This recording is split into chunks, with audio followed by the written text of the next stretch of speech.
Страв, отфрленост, напуштеност, лутина. Здраво и добре дојдовте во уште едно видео на каналот Ти можеш. Јас сум Жаклина, тренер за личен раст и развој, а темата на денешното видео се емоциите. Мислам дека емоциите и препознавањето на нашите емоции е многу битно за односот со себе си, за односот со другите луѓе, за односот кон се што ни се случува, односот кон животот воопшто.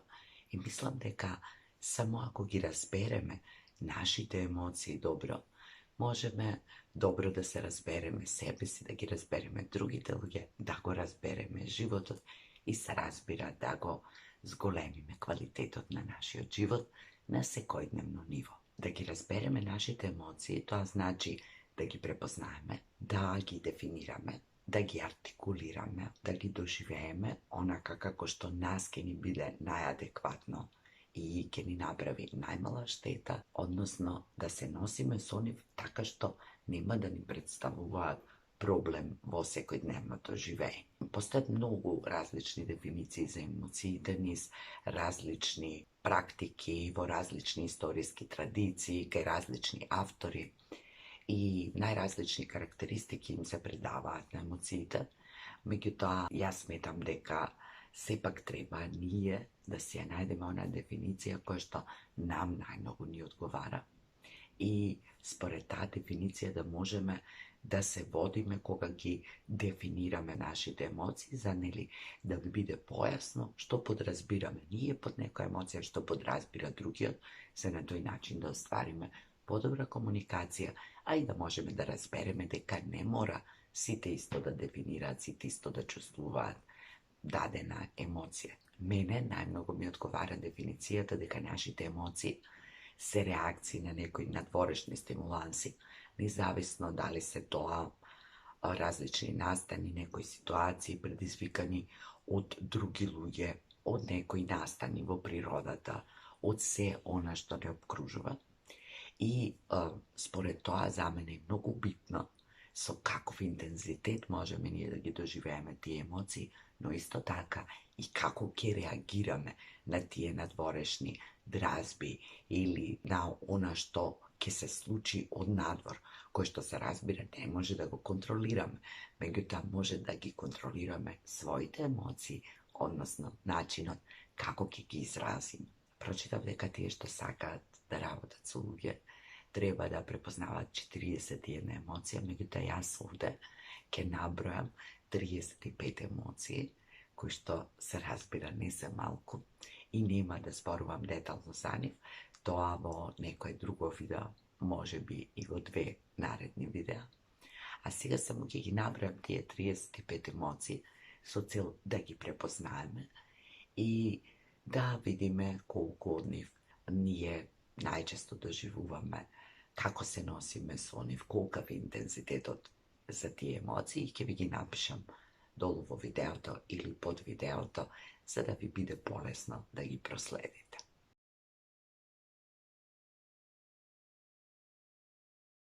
Задоволство, сигурност, смиреност, доверба, благодарност, надеж, копнеш, гордост, сочувство, почит, восхит, радост, среќа, љубов, екстаза, незадоволство, трема, анксиозност, загриженост, досада, сомнеш, љубомора, вина, презир, срам, бунт, завист, гадење, разочараност, страв, отфрленост, напуштеност, лутина, тага и очај или безнадежност. Тоа се тие 35 емоции, се надевам не пропуштив некоја, ќе ги напишам во видеото или под видеото, како што веќе кажав. И целта ми е да можеме да ги видиме, запознаеме, препознаеме колку многу емоции постојат, колку може да биде широк нашиот спектар. Веќе кажав, овде се само 35 емоции и наша работа е да видиме колкав е нашиот капацитет да можеме да ги препознаеме и чувствуваме сите овие емоции.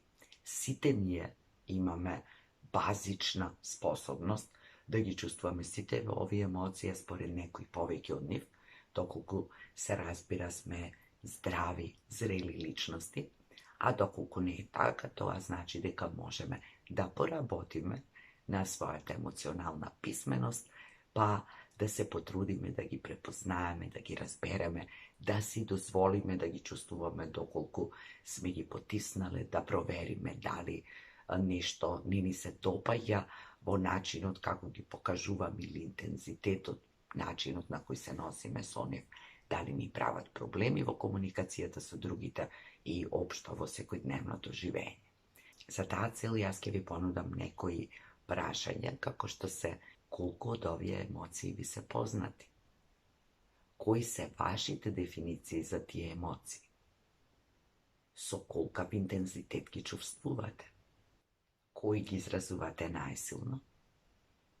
А кои ги изразувате или чувствувате најслабо? Дали тоа ви создава проблеми во секојдневниот живот и односите со другите луѓе? На што можете да работите и што можете да промените?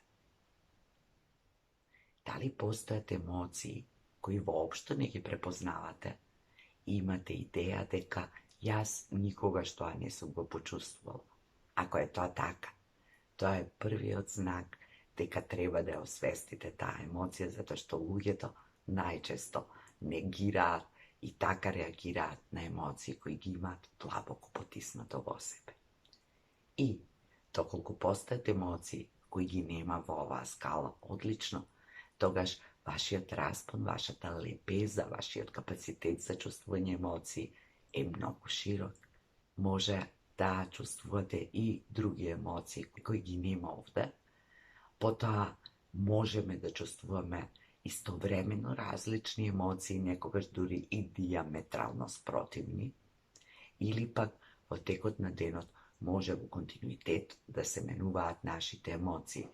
Например, ако утрото ни се случило нешто многу тажно или сме чуле некоја тажна вест и сме биле тажни, тоа не значи дека немаме капацитет во исто време да се израдуваме и да бидеме среќни поради некој кој што му се случило нешто убаво. Истовремено можеме да бидеме и тажни од една причина и среќни од друга причина или поради нешто друго што ја испровоцирало таа емоција кај нас. Исто така можеме да чувствуваме паралелно и љубов, и презир, и омраза кон една одредена личност во едно исто време заради поставките што ги прави, а љубов затоа што сме избрале да ја сакаме таква каква што е, но тоа не значи дека нема да ги испровоцира другите емоции со своето однесување. Но треба тоа само да го препознаеме, да го дефинираме, да видиме што од тоа ни служи и да умееме да се носиме со нив. Она што е битно е да си дозволиме себе си да ги чувствуваме сите емоции и тие што популарно ги нарекуваме пријатни и непријатни, нам ни е дадена можноста, способноста, некој капацитет за да ги чувствуваме и пријатните и непријатните емоции.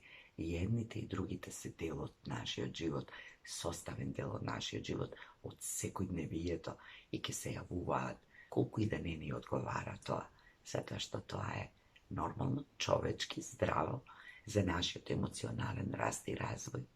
И затоа што исто како пријатните и убавите емоции што си имаат некоја улога и функција во нашиот живот, истото тоа го имаат и оние помалку непријатните, кои сите сакаме поретко да ги чувствуваме, сакаме да се ослободиме од нив, меѓутоа и тие се дел од нас. И особено е битно да умееме да ги препознаеме, да ги прифатиме, да ги живееме, за да не ни создаваат проблеми и конфликти најпрво со нас, потоа со другите луѓе и со околината. А тоа сето спаѓа во емоционалната писменост и зависи од нашата емоционална интелигенција, што може би се теми за некои следни видеа, а до тогаш ви посакувам многу повеќе пријатни чувства, меѓутоа исто така да умеете да се носите со оние помалку пожелните и непријатните. И се гледаме во некое следно видео. a do togaž silna ljubav.